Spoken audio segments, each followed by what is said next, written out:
Assalamualaikum warahmatullahi wabarakatuh. Selamat pagi anak-anak, bagaimana kabarnya?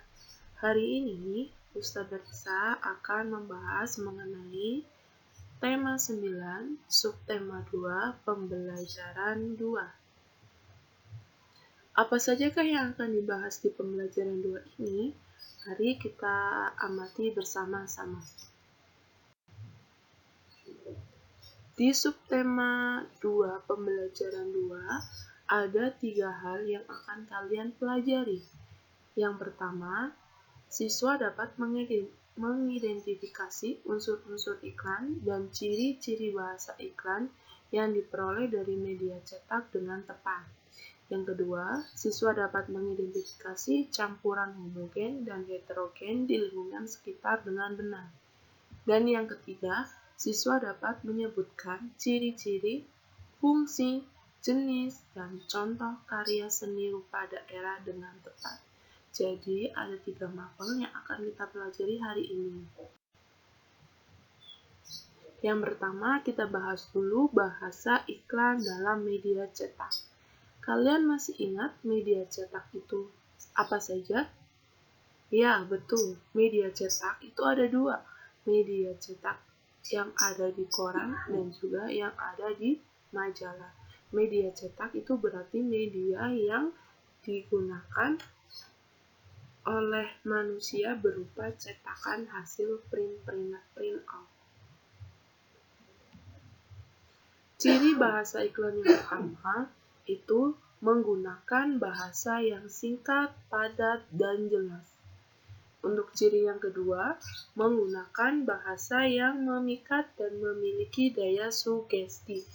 Itu ciri yang ketiga. Dan ciri yang terakhir yaitu menggunakan makna berkonotasi positif.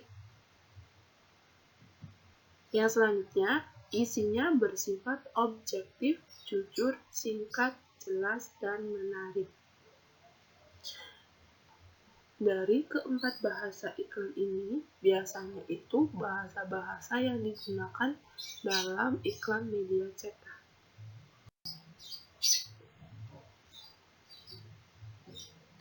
Ketika kalian melihat iklan, tentu kalian pernah melihat iklan sirup ya. Iklan sirup itu merupakan salah satu contoh iklan yang ada di media cetak, biasanya di dalam koran. Memperkenalkan sirup yang ada dan mengharapkan masyarakat akan membeli sirup tersebut.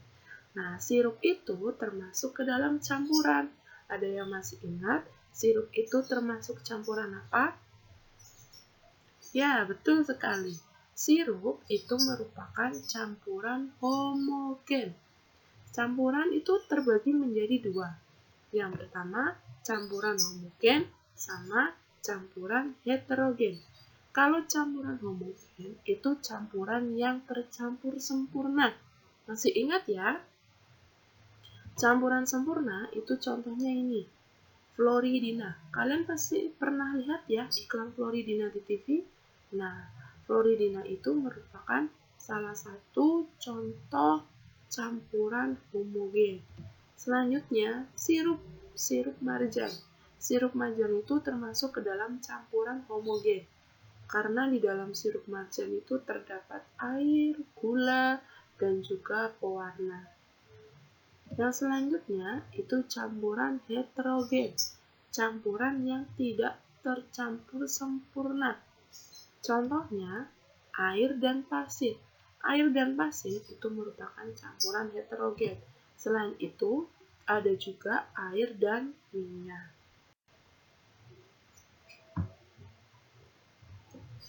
Tadi itu sudah dijelaskan ya mengenai campuran homogen dan campuran heterogen. Sekarang, apakah kalian pernah melihat orang membuat batik? Ketika kalian melihat orang membuat batik, peralatan apa sajakah yang digunakan? Di situ mereka menggunakan canting, zat pewarna, terus juga ada gantungan, terus ada kain batiknya juga. Pewarna yang digunakan oleh Pembatik itu merupakan salah satu contoh campuran, termasuk ke dalam campuran homogen. Nah, batik itu merupakan salah satu karya seni rupa daerah. Nah, karya seni rupa daerah itu terbagi menjadi dua, karya seni rupa 2 dimensi dan karya seni rupa 3 dimensi. Kalau karya seni rupa 2 dimensi, itu contohnya ada batik, seperti yang sudah Ustazah sebutkan tadi. Dan yang kedua, itu ada lukisan. Lukisan dan batik itu termasuk karya seni rupa 2 dimensi. Dan yang kedua, karya seni rupa 3 dimensi, itu contohnya yang pertama patung, dan yang kedua contohnya ini keramik. Pernah lihat ya semuanya batik itu kalian juga pernah melihatnya, lukisan, patung, dan juga keramik. Itu merupakan salah satu karya seni rupa daerah. Selanjutnya kita akan membahas mengenai ciri-ciri karya seni rupa daerah. Yang pertama, bersifat kedaerahan. Yang kedua, dipengaruhi oleh budaya dan latar belakang sejarah. Dipengaruhi oleh budaya itu diantaranya mengandung simbol-simbol yang bermakna, terus sering digunakan untuk upacara adat, agama, atau kebutuhan sehari-hari, dan yang ketiga dibuat dari bahan alam dan berasal dari lingkungan. Untuk ciri yang terakhir, corak dan motifnya dipengaruhi oleh kondisi fisik atau geografi suatu daerah. Selanjutnya yaitu mengenai fungsi karya seni rupa. Fungsi karya seni rupa itu ada dua. Yang pertama, fungsi individu. Apa sih yang dimaksud fungsi individu? Karya seni rupa berfungsi sebagai media untuk mengekspresikan jiwa, emosi, dan mencerminkan segala sesuatu, baik suka, duka, dan marah. Selain itu, karya seni rupa juga berfungsi sebagai media mengekspresikan cita-cita, pandangan, hidup, watak, bentuk, corak bahan, dan teknik. Untuk fungsi yang kedua, yaitu fungsi sosial. Yang dimaksud karya seni rupa daerah berfungsi sebagai fungsi sosial, yaitu sebagai media pendidikan, sebagai media hiburan, sebagai media komunikasi, dan sebagai media keagamaan.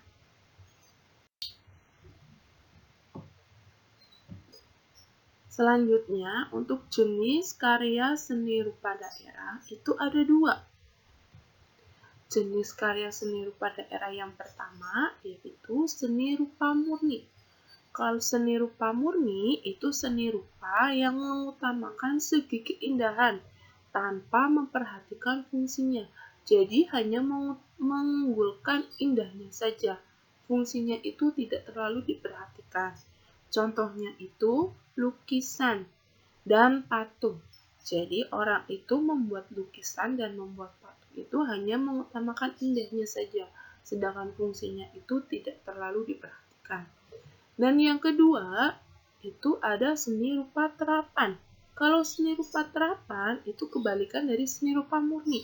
Seni rupa terapan karya seni rupa yang mengutamakan fungsinya, tetapi tetap keindahannya itu diperhatikan.